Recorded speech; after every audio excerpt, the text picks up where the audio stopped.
in kar naenkrat znajdem se ujet med njenimi dlanmi.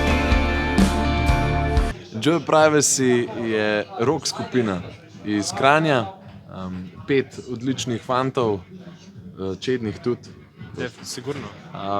ki bi radi predstavili še širši publiki svojo avtorsko glasbo. In odkje je to zelo zanimivo in mogoče malce neprijetno za Slovence imeti?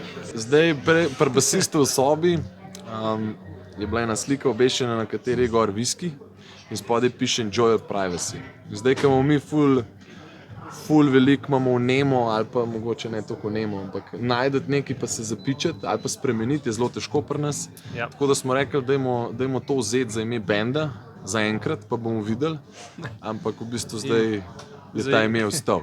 Ker smo tudi razmišljali že o menjavi, ampak ni bilo toliko spontano mogoče, kot ta ime 10 let nazaj.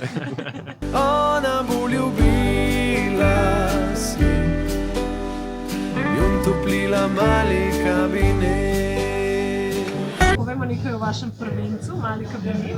Kakšen je to album? To je album z zelo globoko izpovedjo zadnjih 10 let izkušenj. Bi rekel, da na tem albumu se najde komad skoraj za vsega. Zdaj, če nekdo rab nekaj bolj močnejšega, ali pa ali pa nekdo bolj nekaj nežnega, vsak se lahko najde v tem malem kabinetu.